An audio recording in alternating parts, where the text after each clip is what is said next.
Hi guys, welcome back to my channel. So in today's video we're going to talk about my favorite books of 2016. I managed to read 17 full-length novels, which is definitely not my best, but I'll get into that in an upcoming video for my 2017 goals, where I talk about some changes that I'm making for 2017 in regards to my reading goals and just my reading in general.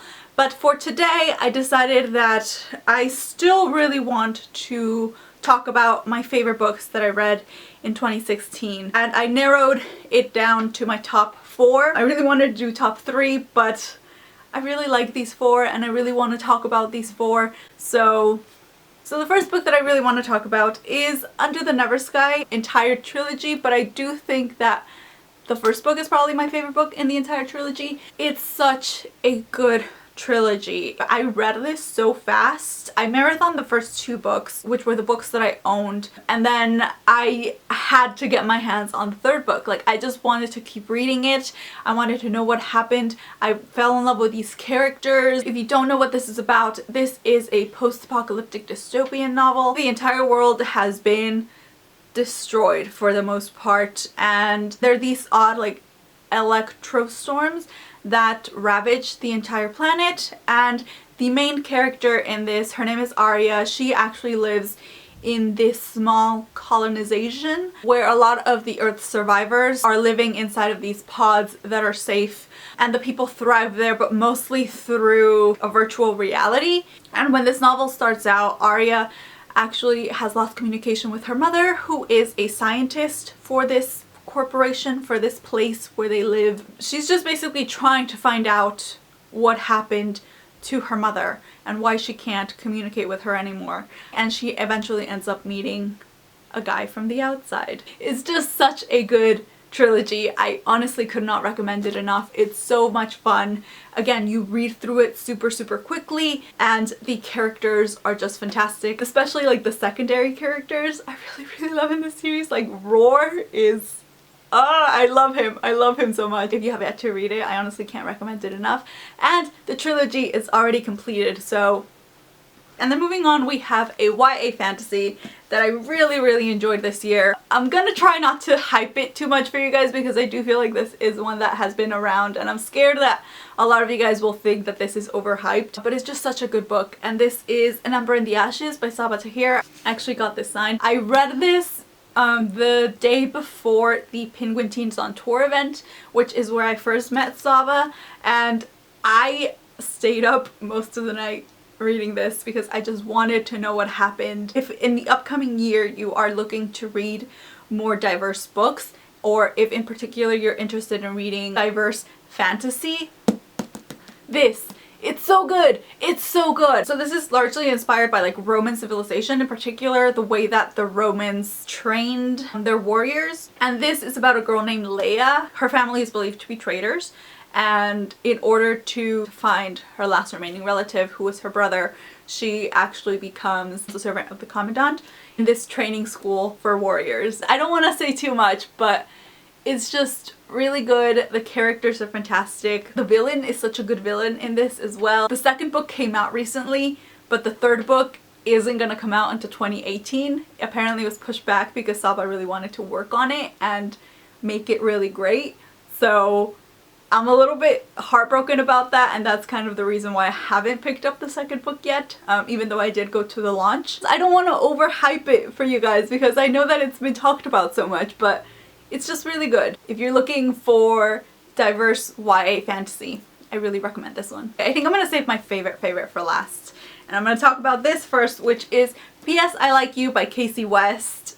Adorable. My favorite contemporary of 2016. I actually read a couple of Kasie West books this year, but this one was definitely my favorite. This is her newest release. I do know that she's coming out with 2 other books in 2017, which I'm dying to get my hands on. I find her stories to be really light, fast, enjoyable reads. This one is about a girl named Lily who hates chemistry. She hates her chemistry class, and one day she's just kind of bored out of her mind and she just starts doodling the lyrics of her favorite song on her desk, and she thinks nothing of it until the next day someone has continued on the lyrics on the desk, and through this she kind of starts building a rapport with the other person, and eventually they start writing letters to each other and she tries to figure out who it is, and it's a very kind of hetero romance, but the story was just adorable. This also has the like enemies to lovers trope that I'm a complete and total sucker for, so that was a part that I absolutely adore in this.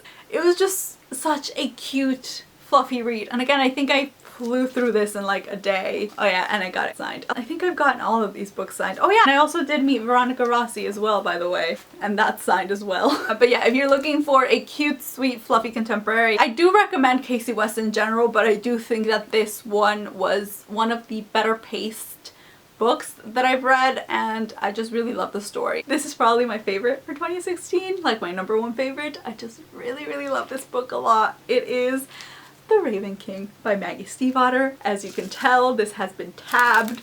I actually ordered it from the Fountain bookstore, and it came with a little Maggie doodle and a signed book plate that I have framed like in the corner of my room over there. This is the 4th and final book in the Raven Cycle Quartet. I do think that this series isn't for everyone, but for me personally, I loved it. I love the cast of characters. I love the eerie, atmospheric feel that you get as you're reading this. I love the mythology. Kasie is like the love of my life. He is my ideal husband. Like, I love him to death. I honestly didn't know what to expect when it came to the last book.